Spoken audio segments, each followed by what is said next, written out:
I'm a licensed clinical therapist at Tennessee Valley Mental Health Institute in Nashville, Tennessee. Or at least I was until I submitted my resignation last month. You can call me Dr. Laura Bennett if you want, though most people in the practice just called me Dr. Bennett during my 15 years there. I've seen everything you can imagine in clinical psychology: severe depression, bipolar disorder, schizophrenia, PTSD, dissociative identity disorder, and every kind of trauma the human mind can endure. But what I'm about to tell you about is the one case that made me question everything I thought I knew about consciousness, memory, and the nature of human identity, and ultimately led me to leave the profession entirely. Tennessee Valley Mental Health Institute is a comprehensive psychiatric facility serving the greater Nashville metropolitan area and surrounding counties.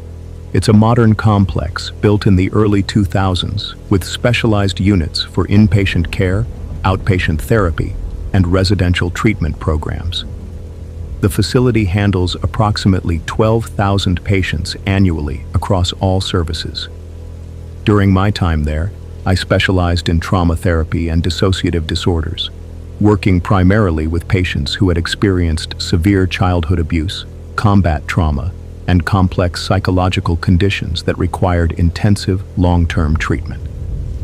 The case I'm about to tell you about began on a humid Thursday afternoon in March 2023. It was the kind of Tennessee spring day where the air felt heavy and electric, and storm clouds gathered over the Cumberland River in the distance. I had been seeing patients since 8 a.m., and by 3 p.m., I was looking forward to my last appointment of the day and the weekend ahead. My 3 p.m. slot was supposed to be a new patient intake, someone referred by Dr. Daniel Foster from the Emergency Psychiatric Services at Vanderbilt University Medical Center. The referral notes were unusually sparse. Adult female, approximately 28 years old, found wandering downtown Nashville 3 days earlier with no identification and no memory of how she had gotten there. She had been cleared medically at Vanderbilt, with no signs of drug or alcohol use, no head trauma, and no evidence of physical abuse or assault. The preliminary diagnosis was dissociative amnesia, possibly related to a traumatic event, though no specific trauma had been identified. The patient had been cooperative during her evaluation at Vanderbilt University Medical Center, but she claimed to have no memory of her identity, her past, or any events prior to being found by Metro Nashville police officers near the Shelby Street Bridge. At 3:05 p.m., my receptionist, Janet Miller, knocked on my office door. "Dr. Bennett, your 3 o'clock appointment is here, but there's something you should know. She doesn't have any paperwork with her, no insurance cards, no identification. The hospital sent over her medical records, but that's all we have." "Did she fill out our standard intake forms?" I asked. "She tried, but she left most of it blank. Name, address, emergency contact, medical history, everything. She said she can't remember any of it." I had worked with dissociative amnesia cases before, though they were relatively rare in clinical practice. Most cases of memory loss had clear organic causes, head injuries, strokes, or degenerative diseases. Psychological amnesia, where memories were suppressed or blocked due to trauma, was much less common and often temporary. I walked to the waiting room to meet my new patient and immediately noticed something unusual about her appearance.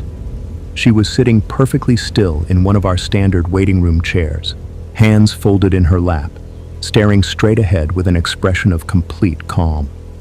Most new patients, especially those dealing with memory loss or trauma, showed some signs of anxiety, confusion, or distress. This woman looked like she was meditating.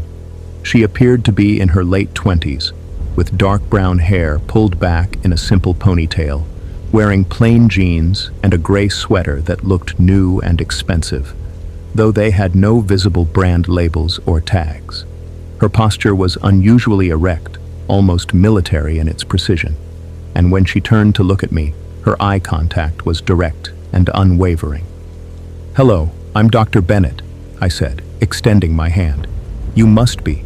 "I don't know," she replied simply, shaking my hand with a firm, confident grip. "That's why I'm here, I suppose." Her voice was clear and articulate, with what sounded like a slight accent I couldn't place. There was no tremor, no hesitation, none of the uncertainty I would expect from someone experiencing severe memory loss. We walked back to my office, and I noticed that she moved with unusual purpose and awareness, taking in details of the hallway, the other office doors, and the layout of the building in a way that seemed methodical rather than curious.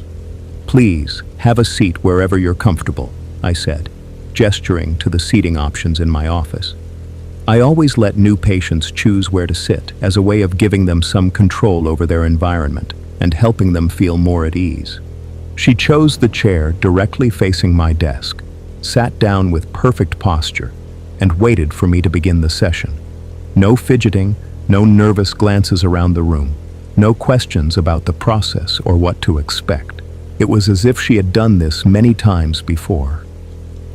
"I'd like to start by asking you to tell me about the last thing you remember clearly," I said, pulling out my intake forms and clinical notepad. "I remember waking up on a bench near the river 3 days ago. It was early morning, maybe 6 o'clock or 6:30, based on the light. I was wearing these clothes, though I have no memory of putting them on. I had no identification, no belongings, no sense of how I had gotten there." "What did you do when you realized you couldn't remember anything?" "I sat on the bench for approximately 2 hours, trying to access any memories from before that morning. When nothing came, I began walking through the city to see if anything looked familiar. Eventually, I approached a police officer and explained my situation. Her description was remarkably detailed and organized for someone supposedly experiencing severe amnesia. She spoke about her experience with the kind of clinical detachment I might use when describing